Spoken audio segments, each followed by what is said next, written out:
Hey, so what percentage of people in your church do you consider to be leaders? I'm going to share with you the surprising answer, and I'm going to show you how to get more of the right leaders in your church.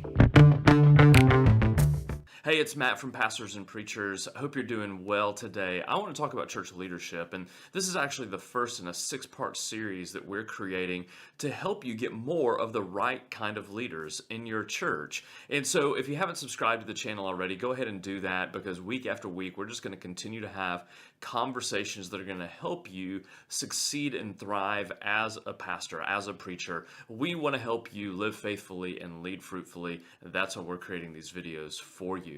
Now, over the past few years, as I have worked with a number of private clients, I've spoken at conferences, I've done dozens of webinars and online training.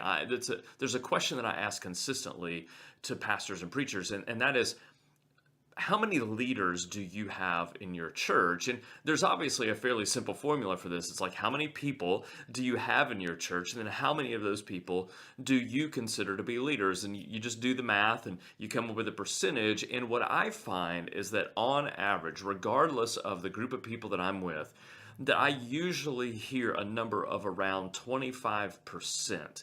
And I usually tell people that I think that you have at least twice as many leaders in your church right now. And I'm working with very limited information about those churches.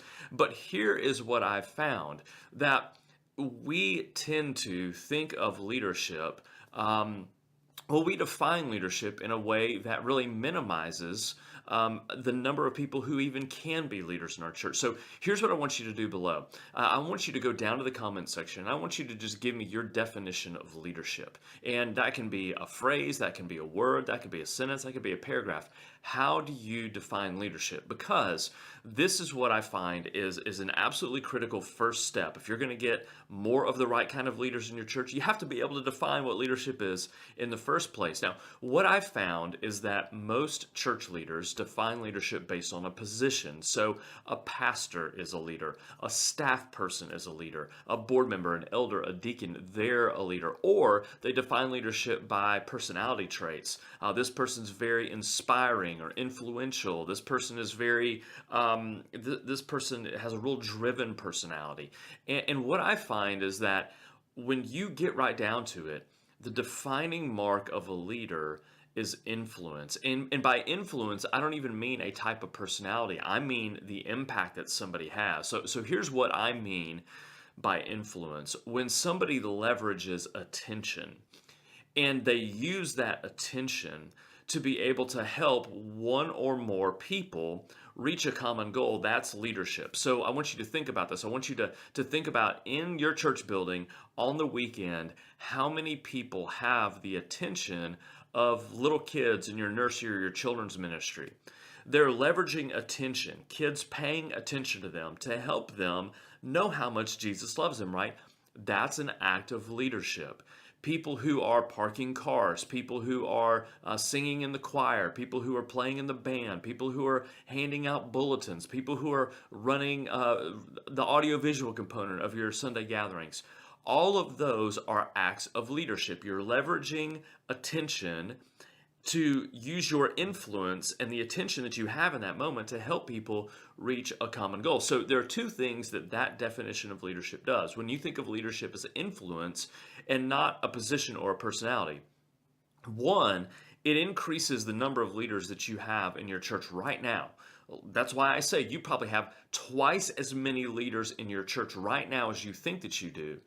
The other thing that it does is that it multiplies the leadership potential in your church, because each of those individuals, and you just double the number of individuals that are leaders in there, everybody has the potential to grow. Nobody has maximized their leadership potential. So when you look at how that works throughout your entire church, you have a massive amount of potential in your church. And so really what it comes back down to this, I mean, the way that I think about it is a lot of us are running around like a toddler who finds a dollar bill, but what they don't know, because they haven't figured out, ones and zeros yet, they think they have a $1 bill. Look, mommy, I found a dollar, when the truth is they found a $100 bill that someone had left lying around. And I think that's what we have in our churches.